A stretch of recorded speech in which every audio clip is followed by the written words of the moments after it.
Яко, както се казва. За колко време го заснехте, монтирахте, направихте? Ами всичко ни отне горе-долу около месец.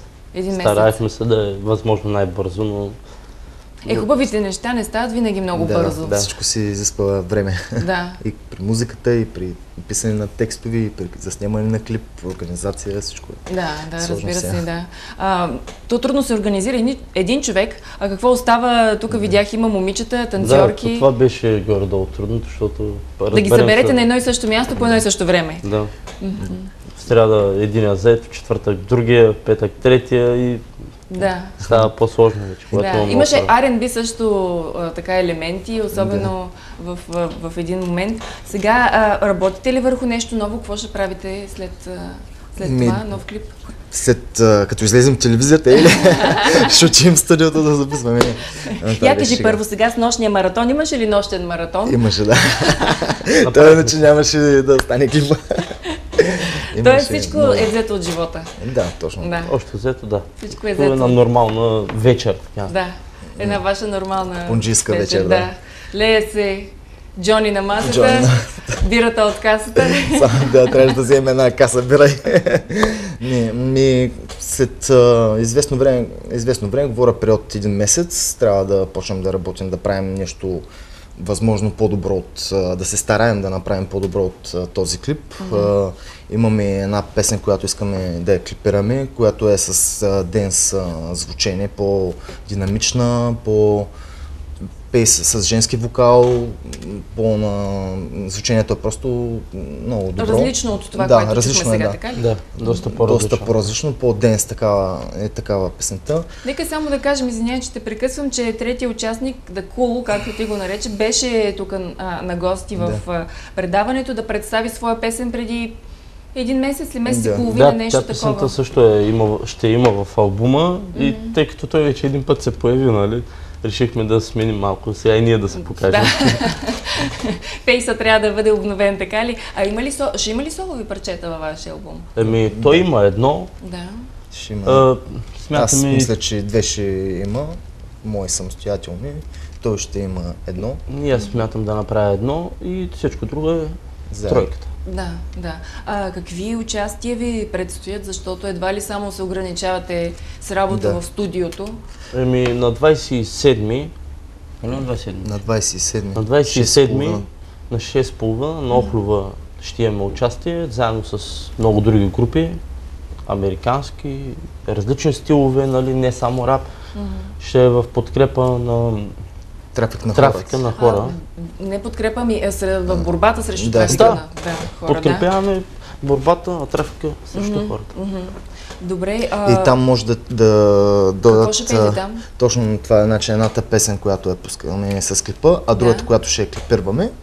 Тоест песни от вас може да очакваме на... Нови, да, ще има доста изненади, подготвяме се. Да, ще се погрижим да има шоу. Да има добро настроение. Да има добро. Както и балет Мела също ще подкрепят. Ще влязат заедно с нас, да. Да. А всъщност това е една и доста сериозна кауза, да е трафика на хора, която взима застрашителни размери в България. Хубаво е, че вие се включвате именно в подкрепа на борбата срещу това ужасно, всъщност, тая ужасна тенденция. Е ужасна, да.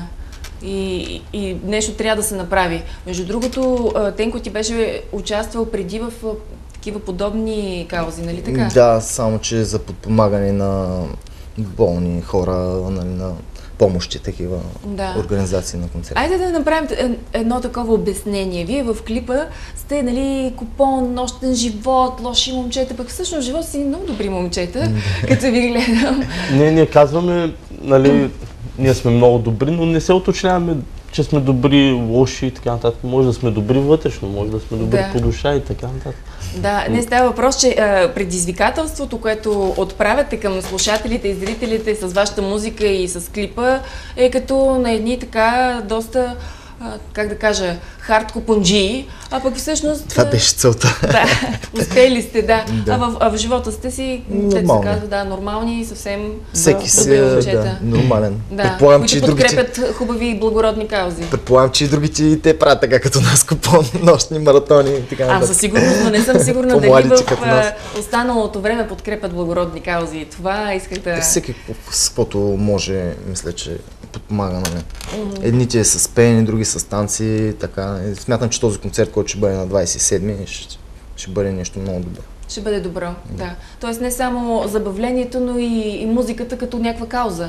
Да, точно. Да. Имате ли усещане за мисия с музиката, че вие правите музика, за да постигнете някакъв резултат, някакво подобрение, някаква промяна?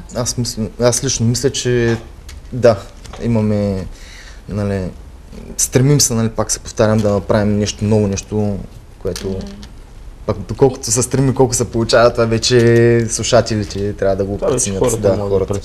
Хората могат да го преценят, но поне вашите стремежи са насочени към и това се стремим, нещо ново. Да. Нещо ново. Трудно ли се гради стил в такава комерциална музика? Трудно е, да. Трудно е. Специално за някакъв... много нови неща излизат, да, ли? прекалено нови, различни, има постоянно конкуренция. Не го отричам. Правят се постоянно колегите от Бургас, правят добри работи също. Какви отношения сте с други музиканти, които пеят във вашия стил?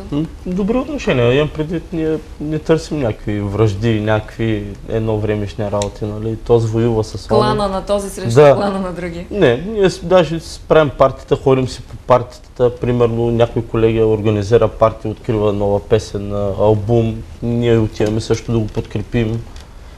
И така. Тоест да има повече задружие, да има повече сплотяване. Както казваше колегата ми Данил, който участваше в предаване, по-добре да сме заедно, отколкото да сме враждебни, защото, нали, сега в момента, ако сме заедно, може да изпъкне рап музиката, нали, не говоря само за Бургас или... Може да се постигне повече. Да, повече. Целите ли се към сцени в други градове? По принцип да, но първо трябва да пробием според мен в нашия град, че... Да станете известни. Ние прекалено скоро сме събрали, все пак от 3 месеца сме заедно и... Прохождате, дето се казва. Трябва първо да се направим... Да се наложите. Да се наложи тук. Желая ви го от все сърце. Успех с парчето, с новия клип, с всички участия. Това бяха Скорпиона, DJ X.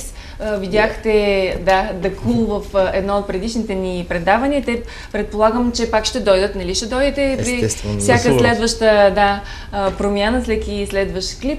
Отново подканям всички зрители на канал 0, ако искат да видят Ищар, етнозвездата Ищар на живо.